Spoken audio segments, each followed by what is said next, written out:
Good morning everyone. So today we will read topic kinetic molecular theory of gases. ये theory किसके लिए apply की गई है? For gases. It is not for solid and liquid. ठीक है. तो यहाँ जो आप पोस्टुलेट्स करोगे वो सभी गैसेस के बारे में पढ़ोगे. ठीक है. तो फर्स्ट पोस्टुलेट क्या कहता है? Every gas contains large number of minute and elastic particles that is called atoms and molecules. जैसे आपने डाल्टन एटॉमिक थ्योरी में भी किया था कि जो मैटर्स हैं वो किससे बने होते हैं? Small particles that is called atoms. ठीक है. इसी तरह गैसेस भी किससे बनी होती है? Small particles called atoms. उसके बाद बोलते हैं the actual volume of the molecule is negligible as compare to the volume of the gas. ठीक है.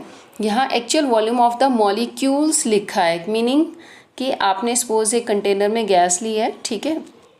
वो पूरी भरी हुई है, बट आप उसमें से किसी एक मॉलिक्यूल का मास ले रहे हो, सॉरी वॉल्यूम ले रहे हो. एक मॉलिक्यूल का क्या ले रहे हो आप? वॉल्यूम. ठीक है. तो उसका वॉल्यूम आप नेग्लिजिबल कर दोगे किसके कंपैरिजन में? पूरे वॉल्यूम के. ठीक है. जो पूरी गैस थी जितनी आपने ली थी उसके कंपैरिजन में. क्यों किया जाता है? क्योंकि इसकी वैल्यू जो एक मॉलिक्यूल की जो वॉल्यूम होती है वो बहुत ही लेस होता है किसके कंपैरिजन में? टोटल के. क्योंकि टोटल का जो वॉल्यूम हम लेते हैं एक्चुअल में हम किसको इंक्लूड करते हैं? उसमें इंटर पार्टिकल स्पेस को भी इंक्लूड करते हैं. ठीक है. तो मॉलिक्यूल का जो वॉल्यूम होता है एक का, वो इतना कम होता है टोटल के कंपैरिजन में कि हम उसे क्या कर देते हैं? नेग्लिजिबल. नेक्स्ट क्या बोलता है? There is no force of attraction between the gas particle. Gas particle में कोई फोर्स ऑफ अट्रैक्शन नहीं होती. ठीक है. मीन्स ज़्यादा वो स्ट्रांगली इतना मतलब अट्रैक्ट भी नहीं करती और उतनी ही स्ट्रांगली वो रिपेल भी नहीं करते. ठीक है. अगर वो अट्रैक्ट करते तो सारे मॉलिक्यूल्स कंबाइन कर जाते हैं. अगर वो रिपेल करते तो वो एक कंटेनर में कलेक्ट ही नहीं कर पाते हम. ठीक है. थर्ड पॉइंट क्या बोलता है? The particles of gases are in constant random motion. भाई सभी गैसेस के पार्टिकल्स क्या होते हैं? कॉन्टिन्यूसली मूव करते रहते हैं. तो इसी की वजह से वो किससे टकराते हैं? एक तो आपस में, ठीक है, कोलाइड विद ईच अदर, और किससे कोलाइड करते हैं? With the walls of the container. उसके बाद कहता है fourth postulate, the pressure of gas is due to the wall collision of the particle. भाई आप किसी गैस का प्रेशर निकाल रहे हो तो किस तरह से निकाल रहे हो? भाई उसने कितना फोर्स लगाया उस पर्टिकुलर एरिया पर जहाँ जिस कंटेनर में उसको रखा गया है. ठीक है. तो ये उनकी वॉल पर क्या करता है? फोर्स लगाता है. तो कितने एरिया में लगाया उसे आप क्या बोलोगे? प्रेशर. नेक्स्ट कहता है all collisions are perfectly elastic. ठीक है. जैसे इलास्टिक स्ट्रेच और कंप्रेस हो सकता है, इन द सेम वे जो गैस पार्टिकल्स होते हैं उनका नेचर भी कैसा होता है? इलास्टिक. उसके बाद नेक्स्ट कहता है any particular time different particles of guys have different speed and have different kinetic energy. भी किसी भी गैस मॉलिक्यूल की सेम स्पीड नहीं होती, सभी अपनी अपनी डिफरेंट स्पीड से मूव करते हैं, इसलिए काइनेटिक एनर्जी भी क्या हो जाएगी? डिफरेंट. जैसे आपको मैंने बोल दिया कि भाई ग्लास में 40 स्टूडेंट्स हैं, क्या सभी सेम स्पीड से भाग सकते हैं? नहीं. इन द सेम वे यहाँ भी ऐसा ही है कि गैसेस के जो पार्टिकल्स होते हैं वो सेम स्पीड से भागते नहीं हैं. ठीक है. इसीलिए उनकी काइनेटिक एनर्जी भी क्या हो जाती है? डिफरेंट. नेक्स्ट कहता है average kinetic energy of gas molecule is directly proportional to absolute temperature. भाई काइनेटिक एनर्जी किसके डायरेक्टली है? टेम्परेचर के. भाई आप गैस का टेम्परेचर बढ़ा दो उसकी स्पीड बढ़ जाएगी. क्लियर. नेक्स्ट आप करोगे Maxwell Boltzmann distribution of molecular speed. ठीक है. एक्चुअल में ये इसने क्या बताया था? इसने एक ग्राफ प्लॉट किया था. ठीक है. किसके बीच में किया था? The number of molecules having different speed. ठीक है. Against molecular speed. ठीक है. आपको ग्राफ की हेल्प से और अच्छे से समझ में आ जाएगा क्योंकि सभी गैसेस पार्टिकल्स डिफरेंट स्पीड से मूव करते हैं, तो उसके डिस्ट्रीब्यूशन को इसने बताया हुआ है and that is called Maxwell Boltzmann distribution of molecular speed. तो आप यहाँ देख लो, ये जो ग्राफ है किसके लिए है? ये Maxwell distribution of molecular speed. ठीक है. तो यहाँ देखो ग्राफ जो बना है मॉलिक्यूलर स्पीड और नंबर ऑफ मॉलिक्यूल्स के बीच में बना हुआ है.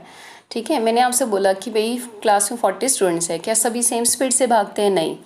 कुछ तो ऐसे स्टूडेंट्स हैं जो बहुत तेज़ भागते हैं और कुछ ही स्टूडेंट्स ऐसे मिलेंगे आपको जो बहुत ही स्लो स्पीड से भागते हैं. बट ज़्यादातर स्टूडेंट कैसे होंगे? जो एवरेज स्पीड से भागते हैं.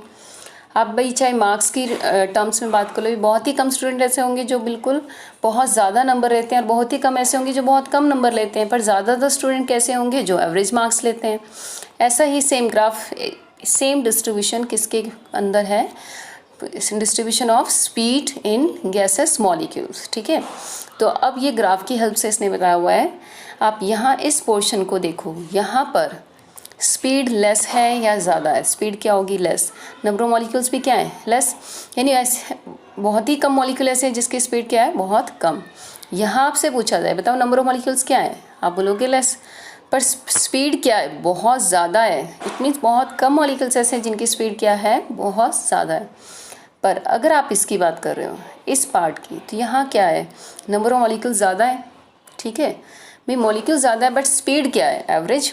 आप बोल सकते हो यानी बहुत कम ऐसे हैं जिनकी स्पीड कम है, बहुत कम ऐसे जिनकी स्पीड बहुत ज़्यादा है, पर ज़्यादातर कैसे हैं जिनकी स्पीड एवरेज है।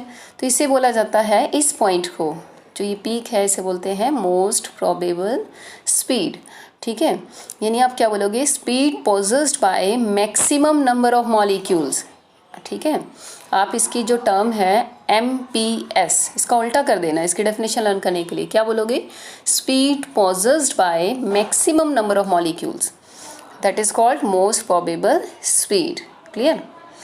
अब इसने टेम्परेचर से भी कंपेयर कर दिया, कैसे भाई, अगर आप टेम्परेचर बढ़ा दोगे, टेम्परेचर यहाँ मीनिंग लगा लेना आप कि आपने एनर्जी दे दी उन गैसेस को, तो उनकी स्पीड बढ़ेगी या घटेगी, उनकी बढ़ जाएगी। तो ये ग्राफ थोड़ा सा कैसा हो जाएगा, ब्रॉड, ठीक है, इस तरह से, और थोड़ा सा कहाँ शिफ्ट हो जाएगा, राइट साइड में। क्यों हो गया राइट साइड में शिफ्ट, क्योंकि राइट में शिफ्ट करोगे तभी तो स्पीड बढ़ेगी, लेफ्ट में कर दिया तो स्पीड घट जाएगी, बट एनर्जी देने से तो स्पीड बढ़ी है। क्लियर।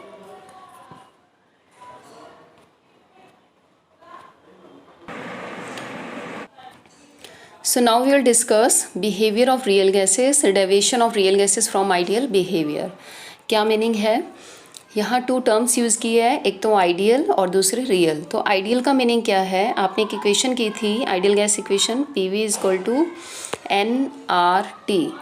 अगर इस इक्वेशन को कोई भी गैस फॉलो करती है, ठीक है, किस पर, at all temperature and pressure, तो उसे आप बोलोगे आइडियल गैस इक्वेशन, ठीक है, या फिर आप बोलोगे आइडियल गैस। और अगर वो इसको फॉलो नहीं करती है, ठीक है, सभी टेम्परेचर और प्रेशर पे, तो आप उसे बोलोगे real gas. So you can understand easily with the help of graph. अगर आपको ये ग्राफ क्लियर है तो आप इजीली मतलब सीख सकते हो क्या, आइडियल और रियल गैस का बिहेवियर, ठीक है। तो अब आप यहाँ देखो इस ग्राफ को, यहाँ जो ग्राफ है प्लॉट किया गया है PV और P के बीच में, ठीक है। आप देखो PV की वैल्यू क्या है यहाँ पर, कांस्टेंट। आप चाहे कितना भी प्रेशर इंक्रीज करो, PV की वैल्यू क्या है, कांस्टेंट। तो ये किसके लिए है, आइडियल गैस के लिए। मींस PV की वैल्यू कांस्टेंट रहती है अगर आप टेम्परेचर को क्या करते हो, इंक्रीज। यानी किसी भी प्रेशर पे अगर आप देखोगे तो PV क्या हो जाएगी, constant for ideal gas. But यहाँ आप देखोगे एक डेविएशन दिखाई दे रहा होगा आपको, ये जो लाइंस है एक तो ग्रीन कलर की और एक है ब्लू कलर की, ठीक है, जो किसके लिए, हाइड्रोजन और हीलियम के लिए। ये आइडियल गैस की लाइन से ऊपर है, और जो आप दूसरी देखोगे कार्बन मोनोऑक्साइड और मीथेन, ये कहाँ है, एक बार नीचे से होकर फिर ऊपर जा रही है, ठीक है।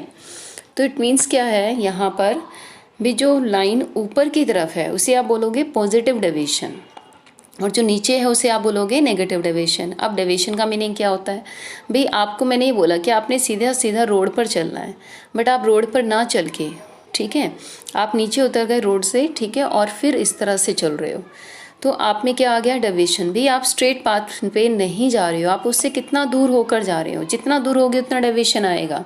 यानी जितना आप अपने पाथ को चेंज करोगे उतना ही उसका क्या आएगा, डेविएशन, ठीक है। तो अब देखो जो रियल गैस और आइडियल गैस है, आप जब देखोगे जो एक्चुअल में सारी गैसेस कैसी होती है, रियल, ठीक है, बट उसको हम आइडियल बना सकते हैं अंडर सर्टन कंडीशन, ठीक है। तो देखो यहाँ जो ऊपर वाला मैंने भी बोला हाइड्रोजन हीलियम ऊपर की तरफ है, ये पॉजिटिव डेविएशन शो कर रही है, यानी PV की वैल्यू बढ़ती है अगर आप प्रेशर को क्या कर रहे हो, इंक्रीज, ठीक है। मैंने क्या बोला, PV की वैल्यू क्या हो रही है, इंक्रीज हो रही है अगर आप क्या कर रहे हो, प्रेशर की वैल्यू को बढ़ा रहे हो।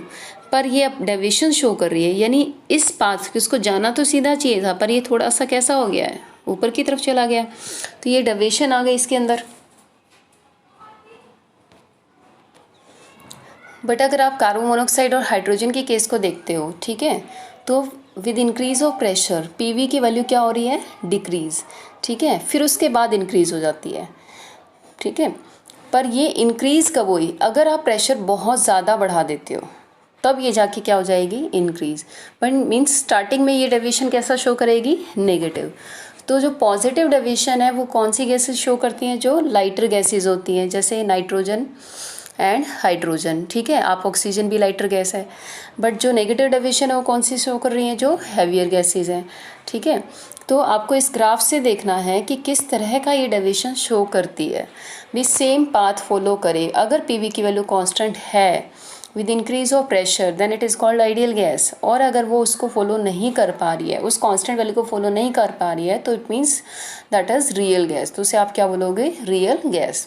तो रियल गैस भी कितने टाइप की होती है, 2 टाइप्स की, one is positive other is negative, जिसको हम किसके टर्म्स में एक्सप्लेन करेंगे, in terms of compressibility factor, जो किससे रिप्रेजेंट किया जाता है, Z से, ठीक है।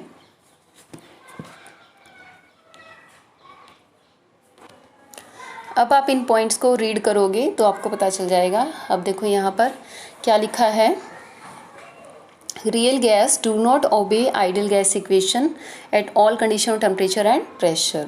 Clear. For ideal gas PV की वैल्यू क्या होती है, कांस्टेंट, चाहे आप किसी भी प्रेशर पे मेज़र करो, ठीक है। ये स्ट्रेट लाइन आ जाती है पैरेलल टू द किसके, एक्स एक्सिस के।